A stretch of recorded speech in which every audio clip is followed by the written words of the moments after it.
네. 킹크랩으로 3% 단체 회식하라고 그러는데 네. 단체 회식도 있지만 킹크랩 한번 쏘죠. 쏘신다고요? 오늘 쏘십니까? 아니, 오늘은 안 되고 오늘 안 되고 다음에 11월 네. 10월 중 그때 되면 또 7만 되나? 킹크랩 또 좀 올라갈 겁니다. 네. 자, 지금 노량진 네. 수산시장 방금 다녀오신 우리 네. 박병창 이사님 모시겠습니다. 네, 어서 오십시오. 중매인 어서 오십시오. 예, 안녕하십니까. 도매번호 63번. 네. 요즘 어떻게 킹크랩 좀 드셔보셨는지 모르겠습니다. 뭐 좋아해서 뭐 가끔 좋아하세요? 좋아해요. 킹크랩. 갑각류 다 좋아합니다. 갑각류를 다 좋아하시고. 개를 좋아하신다. 자, 시장 좀 보죠. 예, 연속해서 4일 동안 상승을 했던 미국은 소폭 뭐 하락 조정이라고 하지만 그렇게 크게 하락은 안 했습니다. 0.5% 전후로 하락 조정을 했습니다. CPI가 나왔는데 9월 CPI가 전월비 0.4%, 전년비 3.7%로 예상을 소폭 상회했습니다. 그런데 크게 영향 주지는 않았어요. 그것 때문에 소폭 하락했습니다. 그런데 코 CPI가 전월비 0.4%, 전년비 4.1%로 예상 부합했거든요. 그래서 야 이거 괜찮다라고 하면서 시장이 또 반등을 주었어요. 근데 이제 나중에 내린 것은 미국의 대이란 제재 강화 얘기가 좀 나왔습니다. 예. 네, 그러면서 카타르 은행에 있는 이란 자금 재동결한다는 그러니까 뉴스가 그 얘기 나왔거든요. 이 얘기가 딱 나오면서 이게 확전 또는 더 이제 문제가 확산되는 게 아니냐라고 하면서 다시 나중에 하락을 했습니다. 근데 이제 이런 뉴스들이 나오는 것도 있지만 네. 제가 어제 잠깐 말씀을 드렸듯이 이제 미국 먼저 차트 한번 보고 갈게요. 네. 예, 미국의 S&P 500입니다. 그러니까 지난 2주간 상승을 했고요. 나스닥은 지난 2주간 이틀뿐이 안 빠졌다 제가 어저께 표현을 했잖아요. 2주간 반등을 좀 준 거예요. 주봉인 거죠? 예, 주봉입니다. 네. 근데 보면 하락도 추세선이라는 게 있는 거고 그리고 상승도 추세가 있는데 지금 이 추세를 깨고 내려오면서 시장이 좀 험악해진 거거든요. 근데 저점으로부터 반등을 줬어요. 지금 저점에서 이제 십자형 하나 나왔고 2주간 이제 비교적 큰 폭으로 종목별로 이제 반등을 준 거거든요. 그래서 하락 추세의 상당한 부분까지 좀 갔습니다. 그래서 여기서 제가 어제 설명드리기를 이걸 돌파하면 지금 매크로 시황이 될 수 있느냐, 그런 모멘텀이 있느냐. 그런 부분은 좀 아니지 않겠냐. 그래서 이제부터는 좀 제한적으로 시장을 좀 보수적으로 볼 가능성이 좀 있다. 시장 전체적으로 네. 이런 말씀을 좀 드렸습니다. 시장 자체도 지금 여기서 더 이제 강하게 올라갈 수 있는 부분이 좀 아니었죠. 네, 그런 가운데 CPI가 예상보다 소폭 상회하는 그런 CPI가 나왔고요. 그리고 대이란 제재 요 얘기가 나오면서 다시금 네. 국제 순위율이 오르고 달러 인덱스가 올랐습니다. 그래서 떨어졌는데 이 하락폭이 그렇게 크지는 않습니다. 사실 지금의 회복을 좀 하면서 끝났더군요. 여러 가지의 그 불확실성이 잠재하는 그런 재료들에 비해서 그렇게 크게 하락한 부분은 일단 아니다라고 생각을 하고요. 낙폭과대로 인해서 반등을 주었고 그리고 또 지금 이제 올라가면서 또 매물이 좀 나왔고 지금 그랬습니다. 여러 가지 굵직굵직한 지금 뉴스들이 지금 진행이 다 지금 시장에서 반영이 되고 넘어가고 있는 상황이고요. 네, 이런 가운데 이번 주 오늘 미국의 주요 은행들이 실적 발표를 하고 다음 주에 이제 빅테크를 이제 순차적으로 실적 발표를 합니다. 그래서 바야흐로 실적 시즌에 들어가는 거고요. 이번에 그 FOMC 회의가 11월 FOMC 회의가 11월 중하순에 있는 게 아니고 첫날 있습니다. 첫날. 네. 그래서 얼마 안 남았어요. 11월인 게 제일 멀리 남은 것 같지만 이제 얼마 안 남은 상황이기 때문에 전체 시황의 기준금리와 같이 움직이는 시황은 좀 주춤하지 않을까라고 생각을 하고 그리고 실적 발표에 따라서 종목별 섹터별로 이제 움직이는 그런 상황이 좀 이제 접어들지 않았나 이렇게 네. 좀 보여집니다. 그렇게 말씀을 좀 드리겠고요. 예. 우리 우리 시장은 다행스럽게 정말 다행스럽게 이틀간 급반등을 줬습니다. 이틀 동안 코스피는 3.19% 상승을 했고요. 코스닥은 5.03% 상승했습니다. 이틀 동안 상승이니까 차별적인 그게 워낙 많이 빠져서 그런 건가요? 네, 많이 빠졌고 말씀을 드렸을 때 공교롭게 제가 그 방송하면서 그 개인들 반대 매매가 하루 평균 530% 나온다 그랬잖아요. 네. 그 다음 날부터 떴어요, 이게. 보면은. 그러니까 반대 매매가 극단적으로 굉장히 많이 나왔고, 그만큼 반대 매매가 많이 나왔다는 얘기는 낙폭과대가 좀 있었다라는 거예요. 그러면서 올라온 부분이 좀 있는데, 몇 가지의 그 반등의 이유를 좀 설명드리면, 일단 외국인들이 순매수 전환한 건 아니에요. 그런데 이제 미국이 국제 수익률이 떨어지고 달러인덱스가 좀 떨어지면서 반등을 좀 하고 있는 그런 구간이었다는 게 일단 매크로 시황에서 영향을 주었고요. 그리고 또 한 가지는 국내 기관들이 고르게 지금 보시면 어제 매수도 보면은 금융투자가 거의 저희 전반적으로 좀 많이 샀지만 연기금과 사모펀드 뭐 이런 쪽에서 다 사줬잖아요. 그러니까 국내 기관들이 고르게 사줬습니다. 그러니까 어제 이렇게 보시면 최근 들어서 개인들의 순매도가 굉장히 강화됐습니다. 개인들의 순매도. 예, 순매도가. 네. 네, 그런 가운데 외국인들 순매수도 없습니다. 그런데 국내 기관들의 힘만으로도 시장에 이렇게 반등을 줄 수 있었다라는 거예요. 그래서 고르게 국내 기관들이 매수를 했고 국내 기관들은 대형주 위주로 아마도 차익 거래를 좀 많이 했던 것으로 보여지고요. 그리고 개별 종목들의 매수 상승을 봤더니 개별 종목들은 쇼커버가 상당히 많더라고요.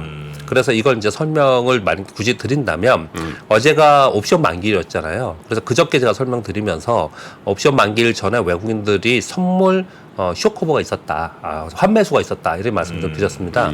이제 그러면서 외국인들의 선물의 매도분의 환매수와 그리고 공매도한 부분의 쇼커버가 들어오면서 개별 종목들은 반등을 주었다 이렇게 좀 해석을 할 수가 있겠습니다. 네. 근데 이 말씀을 좀 들어보면 다분히 좀 이벤트적이고 수급적 요인이 훨씬 더 강한 거잖아요. 그러니까 추세적으로 뭐 변했다, 추세가 전환되었다. 또는 뭔가 새로운 모멘텀이 발생됐다. 이런 부분은 아니다. 그러니까 수급적 요인의 낙폭 과대로 인한 올라온 부분이 이번에 반등에 좀 힘이 아니었나 이렇게 생각을 좀 하고 있습니다. 네. 다음 주에 주요 이벤트를 잠깐 보면요. 뭐 하나하나 설명드릴 거는 필요 없을 것 같고 일단 우리나라는 다음 주에 금통이 열립니다. 이 부분도 있고요. 빨간 글씨만 딱 보시면은 17일 날 미국의 실물 지표, 소매상, 판매, 산업생산, 기업재고 등의 실물 지표가 나옵니다. 그리고 18일 날 중국의 실물 지표가 나와요. 그리고 월요일 날은 뉴욕 제조업 지수 이런 게 나오거든요. 그러니까 실물 지표들이 나오는 게 다음 주에 제일 중요한 거예요. 첫 번째는 실물 지표가 나온다. 두 번째는 보시면 테슬라, ASML, 넷플릭스, 램리서치 이런 주요 종목들의 실적 발표가 이제부터 시작됩니다. 그러면 실물 지표와 기업 실적이 나온다는 거잖아요. 그러면 실물 지표와 기업 실적은 좋아야지만 되잖아요. 네. 그래야지 주가에 영향을 주고 긍정적인 역할을 하는 거잖아요. 그동안에는 배드뉴스가 시장의 호재인 구간이 좀 있었잖아요. 근데 다음 주부터 한 2주간은 굿뉴스가 나와야지 시장의 호재인 그런 상황이 좀 되지 않을까. 즉 다음 주에는 미국 및 중국의 실물 지표 그리고 주요 기업들의 실적 발표가 나오면서 이 실적이 얼마나 좋은가에 따라서 시황이 이제 판단될 것이다. 그리고 주요 기업들의 실적 발표가 나오고 거기에 따라서 주가 움직임도 굉장히 중요하다. 이렇게 말씀드릴 수 있겠고요. 우리나라도 지금 뭐 지난 거 설명드리면서 말씀을 드렸다시피 이틀 동안 꽤 큰 폭으로 상승을 했습니다. 코스닥 5%나 상승을 했으니까요. 네. 근데 그 이유를 보면은 미국의 국채 수익률이 하향 안정화되고 달러스가 소폭 내려오면서 원화 반락이 됐습니다. 그러니까 원화 강세가 된 거죠. 살짝이지만. 그런 가운데 삼성전자와 LG에너솔루션, LG전자 등 주요 기업들의 잠정 실적이 호실적으로 발표가 됐습니다. 또 한 가지는 옵션 만기일에 외국인들의 선물 환매수와 개별 기업의 쇼커버링이 있었어요. 예. 이제 이런 것들이 지금 다 같이 이제 작용을 좀 한 거거든요. 근데 이 하나하나의 내용들이 하나하나 그럼 볼게요. 미국의 국제 수익률 하향 안정과 달러인데스 하락이 기조적이고 추세적일 것이냐. 그런 거잖아요. 우리 시황을 판단해 볼 때. 또 한 가지는 삼성전자, LG엔솔, LG전자 실적 발표했지만 나머지 뒤따라오는 주요 중견기업들의 실적이 전부 다 호실적으로 나올 수 있느냐. 라는 거잖아요. 그리고 세 번째에 있는 외국인들이 선물 환매수하고 개별 기업 쇼커버링 했는데 그러면 계속 이렇게 매도했던 거 쇼커버링 할 거냐. 이 세 가지 다 제가 보기에는 연속적인 건 아니에요. 전부 다. 그래서 일단은 단기 반등으로 보면서 추세 전환이 이후에 있을지에 대해서 조금 더 지켜보는 것이 맞지 않을까라고 생각을 좀 합니다. 근데 이제 실적 같은 경우에 예. 실적이 이제 예상보단 잘 나왔잖아요. 네. 그 얘기는 다른 기업들에 대한 예상들도 좀 지금 현재 낮춰놓은 상태 아닌가. 네네. 그러면 실적이 좋은 실적으로 쭉 계속해서 다른 기업들도 이어지는 경향성이 좀 나오지 않을까? 이런 이제 기대를 좀 해봅니다. 안 그럴까요? 그럴 수는 있다고 생각합니다. 아, 왜냐하면은 네. 지금 3분기 눈높이 자체가 굉장히 낮아져 있잖아요. 네네네. 그러니까 낮아져 있는 상태니까 그거보다 조금이라도 좋으면 이제 괜찮아진 거죠. 근데 이제 그 낮아진 게 어느 정도인가가 이제 개별 기업마다 다르겠죠. 그러니까 이제 대형주들이 눈높이가 낮아져 있는 상태에서 그보다 좀 좋아지면 전체적인 시장에 영향을 줄 거다. 그런 지금 말씀하시는 네네네네네. 기대를 좀 할 수 있는 거고요. 네. 근데 그건 전부 다 조금 열어봐야 되잖아요. 이게 지금 잘 못 맞추니까 맨날 서프라이즈 그렇죠. 쇼크라는 말이 나오는 거잖아요. 네. 네, 그러니까 그런 개별 기업들의 실적이 나오고 그리고 안 좋은데 이런 거 있습니다. 요번에 뭐 적자가 났어요. 근데 그동안에 계속 하락을 했는데 그날 빠지지 않거나 오히려 그냥 소폭 플러스로 나는 그런 종목들이 있거든요. 네. 그런 종목들은 자 이제 저점을 찍고 이제부터 반등을 하는구나 이렇게 판단하는 종목도 나올 수 있거든요. 그래서 제가 어제 말씀드리기를 4분기에 연말에 있는 수급적 이벤트를 집중적으로 보고 갈 거냐 네. 아니면 이번 3분기 실적이 저점을 형성하는 바닥을 형성하는 그런 종목들의 관점을 보고 갈 거냐 이렇게 지금 차이점이 있다. 지금 네. 이제 투자하는 사람들의 그 투자 전략이 다르다 이렇게 말씀 좀 드리고 있습니다. 네. 자, 그러면 이제 자. 뭐 뉴스들 좀 볼까요? 네, 뉴스 보겠습니다. 아까 그 S&P 500과 나스닥의 차트 주봉을 보여드린 거고요. 사실 이게 지금 요 봉은 좀 작잖아요. 지금 S&P 500으로 볼 때요. 근데 이제 이 작은 봉에서 또 중요하게 생각하는 거 한 가지만 더 말씀을 드리면요. S&P 500 월가에서 애널리스트들이나 월가의 매니저들, 펀드 매니저들 얘기하기를 4,200포인트 얘기를 계속 하잖아요. 이 4,200포인트 얘기를 계속하는 이유는 이 4,200포인트를 돌파하고 올라가서 이만큼은 뭐 그들이 얘기할 때 오버슈팅했다 또는 뭐 이제 추세 전환했다 했던 때예요. 4,200포인트를 넘어서면서 이제 약세는 끝났다 이렇게 얘기했던 지수대예요. 근데 이게 지금 요번에 4,300포인트까지 오면서 또 다시 우려가 됐었습니다.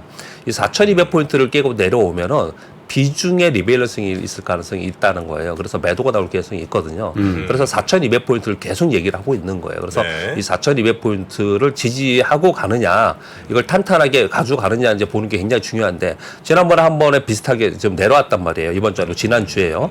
근데 지금 다시 올라와서 지금 4,350포인트까지 왔잖아요. 이 다음에 이게 다시 4,300포인트 아래로 떨어지면서 위협하면은 시장은 또 걱정을 하기 시작을 할 거란 말이에요. 그런 걱정에서 탈피해야지 개별 종목도 있고 성장주도 있고 그렇단 말이에요. 네. 그러면 이제부터는 S&P 500의 차트를 보면서 뭘 생각해야 되냐면 이게 4,200포인트를 향해서 밑으로 깨지 않을 것이라는 좀 안심의 권역까지 가 있어야 돼요. 이게. 그렇게 움직이느냐 이제 이걸 봐야 되는데, 근데 이 지수는 나스닥은 특히나 더 그렇겠지만 이 지수의 움직임은 시가총액 높은 빅테크의 일부 종목들의 영향력이 크잖아요. 근데 그들이 이번에 실적 발표를 한단 말이에요. 그러니까 이번 실적 발표를 지나면서 결국 올 연말까지 이게 안정될 거냐 안 될 거냐 상당히 영향을 또 줄 수도 있습니다. 네. 그렇게 해석하면 될 것 같고요. 우리나라 코스피 지수입니다. 아까 그거 보시면은 하락 추세에서 좀 이렇게 반등을 세게 줬잖아요. 미국 시장은. 우리는 이 추세선을 딱 깨고 내려가면서 그냥 곧바로 밀려버렸습니다. 상당히 안 좋았습니다. 그 사이에 연휴도 있었지만 계속해서 안 좋은 상황이었는데 이틀 만에 이렇게 급반등을 일단 줬습니다. 근데 밑에 거래를 보시면 뭐 거래량이 크게 늘면서 대반전이라는 그런 부분은 좀 아니거든요. 이 차트를 보시면서 이 위에 있는 2,600포인트가 있고 그런데 이거를 지금 단기간에 이번에 곧바로 그냥 수직으로 계속 갈 거야. 이렇게 해석하는 사람은 거의 없을 거란 말이에요. 지금의 환경에서. 그러니까 이거는 지금 이벤트나 수급적 요인이 상당히 작용을 하고 있다. 그 얘기는 우리나라도 지금 실적 장세에 들어가 있는 상황이기 때문에 역시 이제는 시황보다는 그냥 개별 종목으로 봐야 되는 시황으로 됐구나. 네, 이렇게들 많이들 얘기를 하고 있는 상황입니다. 네.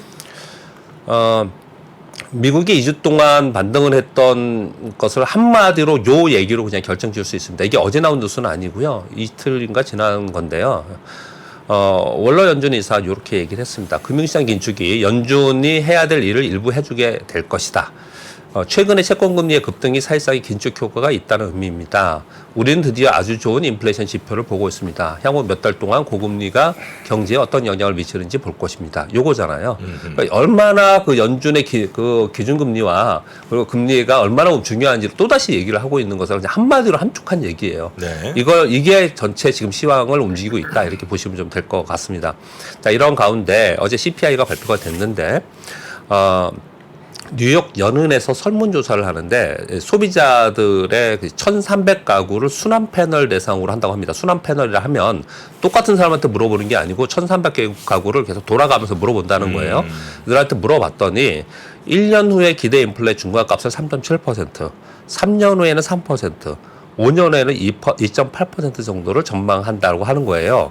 이거 보면서 어떤 생각이 드세요? 연준은 이렇게 생각하지 않아요.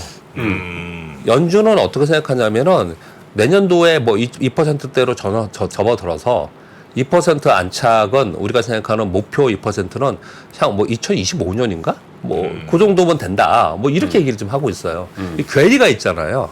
이 괴리가 있습니다. 그래서 이 미스매칭으로 인한 시장의 변동성이 계속 자꾸 생기는 거거든요.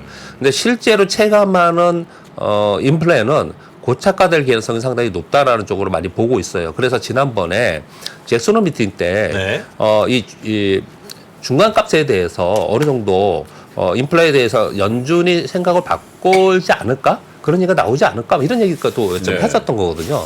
이번에 또다시 이제 이런 설문조사의 결과치를 보면서 연준이 아마도 계속 똑같이 밀고 가지는 않을 가능성이 있다는 생각도 또 듭니다. 근데 여하튼 간에 왜 이런 생각을 하는가에 대해서 봤더니 이거는 우리 섹터가 중요한 거니까 말씀을 좀 드려보면 내년에 식료품 가격이 계속 상승할 거라고 이 1,300가구에서 대답을 했다는 거예요. 그런데 가스와 의료와 임대료는 하락할 거라고 하고 있다라는 거예요. 근데 이건 중요합니다. 체감하고 있는 실수요자들이 임대료나 주거비가 떨어질 거로 생각한다고 있다는 거예요. 어제 우리 CPI가 시장 컨센서스보다 높았던 것 중에 가장 대표적인 것이 두 가지가 하나는 가솔린이고 하나는 거주비입니다. 이 거주비가 내려가고 있고 그리고 실소비자들이 거주비가 내려갈 거라고 예상하고 있다는 부분은 또 우리가 생각해 볼 문제가 아닌가 그렇게 생각을 하고요. 네. 그리고 체감은 굉장히 좋지 않은가 봐요. 향후 1년 내 실직 가능성이 얼마나 되냐 본인에게 이렇게 다 물어봤더니 한 14% 정도 이렇게 보고 있는데 이건 꽤 높아진 수치라고 합니다. 네. 그리고 미래의 재정 상황은 어떻게 보냐 그랬더니 상당히 전월보다 하향한 그런 대답들을 좀 비관적인 대답들을 했다고 합니다. 근데 이 얘기는 물가에도 영향이 많이 주지만 전체적으로 경기가 둔화되고 있다는 것을 수실 소비자들이 대답을 한 것이라고 생각을 하거든요. 이거는요 우리나라도 똑같아요. 우리나라도 가만히 생각을 해보면은 보세요. 주택 가격 많이 부동산 가격이 떨어졌죠. 그리고 우리 이 주식 시장도 올 뭐 상반기에 좀 잠깐 좋긴 했지만 작년부터 계속 떨어진 상태에서 하단 부분에 있죠. 요즘에 NFT니 코인이니 얘기를 안 하죠. 네. 안 하잖아요. 그냥 다 쑥 들어가고 있습니다. NFT 그때 그것들 어떻게 됐나? 다 뭐요? 지금 준비하고 있는데 가격들이요? 그러니까 뭐 옛날에 막 NFT로 막 뭐 1억 원 막 이렇게 거래되는 이런 거 있잖아요. 박살이 났습니다. 지금 뭐 30만 원 막 이래요. 들어갔어? 아니. 내가 얘긴 들었습니다. 네. 아유 그때는 NFT 세상 온다고 뭐 그러니까 전부 다 뭐 이제 그걸로 다 그러니까 한다고 했는데 우리 얼굴 지금 거의 코인도 거의 얘기 안 해요. 사실은 지금은요. 코인도 그 비트코인만 얘기하는 거 아니에요 지금? 예, 비트코인. 그러니까 하려면 탑에 있는 기업만 대체 수단으로, 투자 자산으로 그냥 거래가 되는 거지 거의 얘기 안 하거든요. 이런 얘기는 뭐냐면 절대적으로 자산 투자로 인한 수익이 많이 줄었습니다. 전체적으로. 그렇게 줄어들어 있는 상태에서 우리나라 물가 지금 올라가고 있는 상황이잖아요. 그러니까 전체적으로 어떻든 간에 이 경기 둔화와 생활에 미치는 경기에 대한 이 체감은 굉장히 좋지 않게 가고 있다. 이건 전 세계적으로 좀 비슷한 경향을 좀 가지고 있지 않나 이렇게 생각을 좀 해봅니다. 이 내용을 쭉 다 읽어보니 그런 생각을 좀 들었습니다.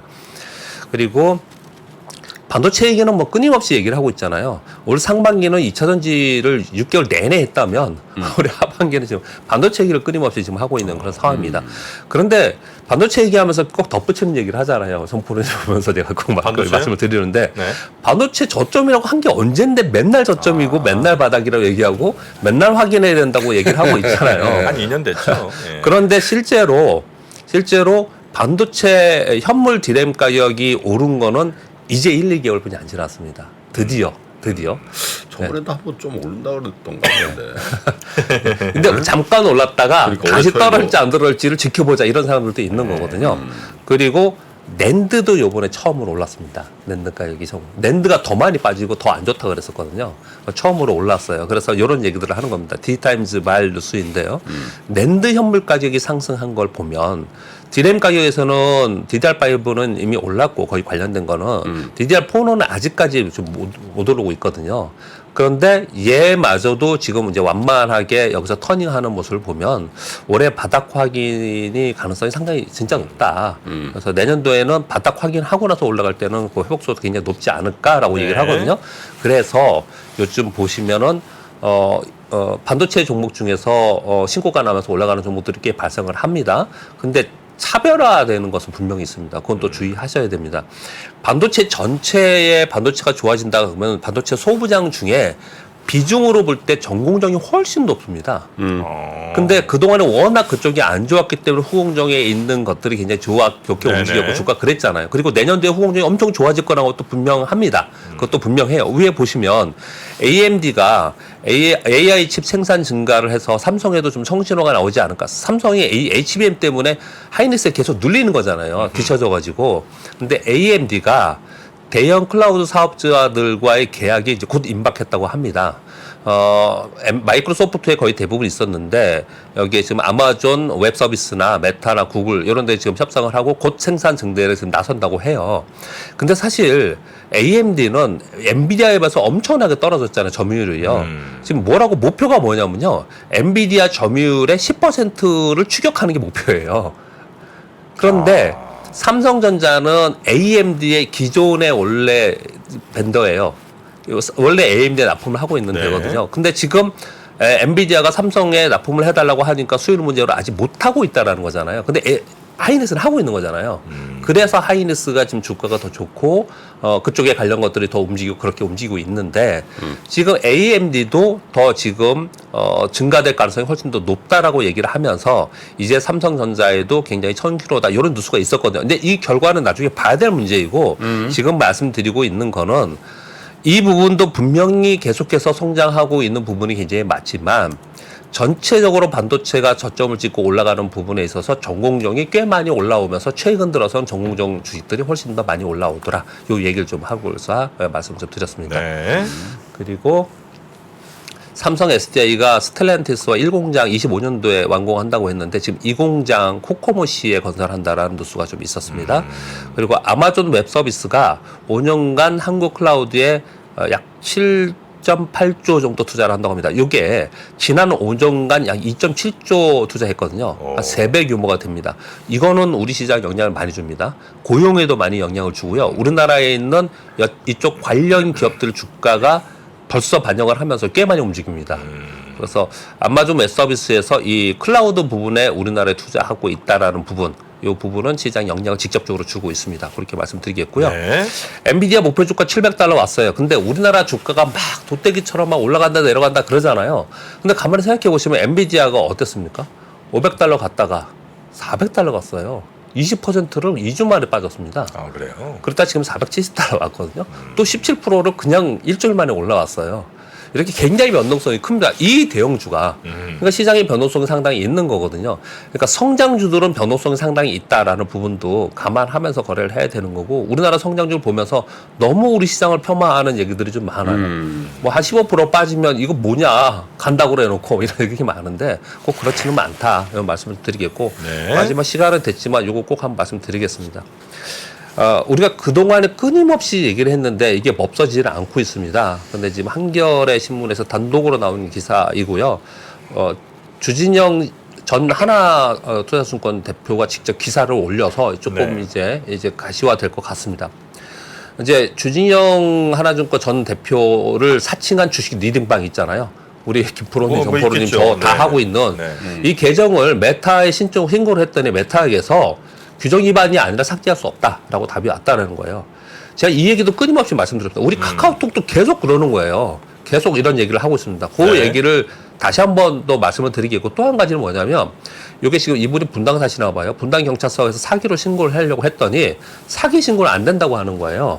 그래서 명예훼손으로 했다라고 해요. 저도 우리 영등포경찰서 가서 했는데 이거 안 된다는 거예요. 저희 여러 번 뭐 말씀드렸죠. 예. 네. 계속 말씀을 좀 드렸잖아요. 근데 네. 왜 지금 다시 한번 말씀드리냐면 이게 네. 또 다시 이슈화가 될 것 같고 드디어 어제 회사에서 저를 불러서 이거 어떻게 처리해야 되느냐 어제 하고 그랬는데 전 무슨 죄니까 가서 끌려가서 뭐 이런 걸 지금 하고 있는 상황이거든요.